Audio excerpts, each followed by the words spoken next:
Bonjour Joanne. Bonjour Christian.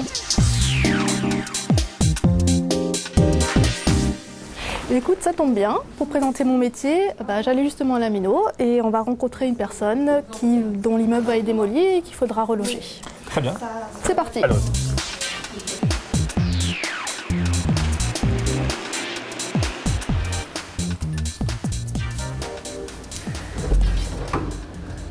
Bonjour, Joël Heinrich, Cust Habitat. Je viens chez vous concernant l'enquête sociale. Je vous en prie. Oh, merci. On vient chez vous concernant l'enquête sociale. Donc, vous avez pu le constater par le courrier, on va démolir votre immeuble et donc on va voir chaque locataire de l'immeuble pour faire le point sur leur relogement. Je peux vous proposer un 2 ou un 3, bien 4 pièces, un couple avec 2 personnes ne peut pas aller dans un 4 pièces. Vous avez une adresse particulière ou un coin particulier de la Méno que vous aimeriez? Non, pas particulièrement. D'accord. Restez proche, restez à la Méno, aux alentours. Aux alentours, oui. D'accord. On va faire une synthèse de tous les souhaits de chaque locataire et ensuite on reviendra vers vous pour vous faire des propositions de relogement. Écoute, je te propose d'aller dans mon bureau pour voir la deuxième phase. Une fois qu'on a vu les gens, qu'on a pris tous leurs souhaits, il va falloir maintenant trouver un logement qui est adapté plus ou moins à leurs souhaits. Donc cette personne, elle souhaitait un 3 pièces à la Méno, donc nous on dispose d'un listing de tous les logements vacants. On a plusieurs contraintes quand on a ça. On a déjà la contrainte des ressources, Bien sûr. parce qu'on ne peut pas dépasser 33% de leurs revenus une fois que les APL déduites. Hein. Donc ce qu'ils doivent ne doit pas dépasser 33%. Donc tu vois là, il y a déjà 3 pièces qui me semblent intéressantes. C'est un travail de diplomate avant tout, qu'il faut arriver à convaincre les personnes de quitter un logement dans lequel ils s'y trouvent, qui n'ont pas décidé de leur propre chef de quitter. Tu jongles avec de nombreuses contraintes, à la fois l'urgence des situations puisque le logement doit être démoli, il faut reconstruire derrière.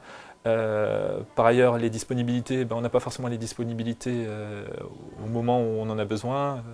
Et voilà, et puis il faut convaincre différentes personnes qui souhaitent le même logement, donc c'est vraiment un travail de jongleur.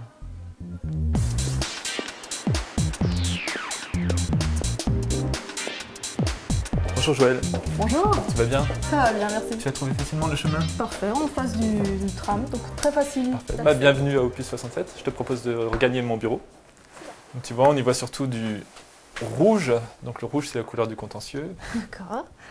Tu traites plutôt les impayés ou les troubles locatifs ou Un peu tout en fait. Donc le contentieux locatif il recouvre à la fois la gestion des impayés de loyer, à la fois les défauts d'assurance et les troubles de jouissance. Donc en fait moi mon travail débute quand la gestion amiable qui est confiée aux agences effectivement, ce qu'on appelle le précontentieux a échoué.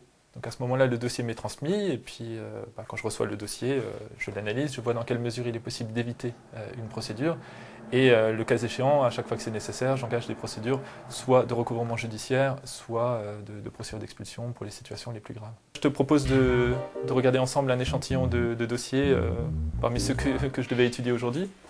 Un dossier très mauvais, donc une personne qui ne règle absolument rien. Donc nous arrivons en assignation, les loyers sont impayés depuis près d'un an.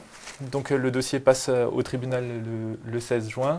Donc ça c'est typiquement un très mauvais dossier. tu n'as jamais pu rencontrer la personne? Je l'avais rencontré il y a un certain temps, mais pas dans le cadre de cette procédure. Et depuis qu'il a constitué des nouveaux impayés, je n'arrive plus du tout à le contacter. On a des fois des retournements spectaculaires, c'est justement le cas de ce dossier.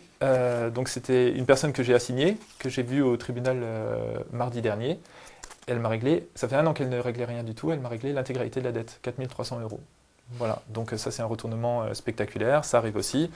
Il y a des points communs entre nos deux métiers puisque l'un comme l'autre, on n'a pas trop envie de nous voir. Moi, on n'a pas envie de me voir parce qu'on n'a pas envie de déménager et Christian n'a pas envie de le voir puisqu'on n'a pas trop envie qu'on mette son nez et mette le doigt là où ça fait mal. Et notamment sur les questions d'argent, surtout en ce moment, en ce temps de crise, je pense que c'est une charge assez ardue. Et puis effectivement, ça demande, je pense, effectivement de la pugnacité puisqu'il faut être combatif et chercher la personne qui peut décoincer une situation.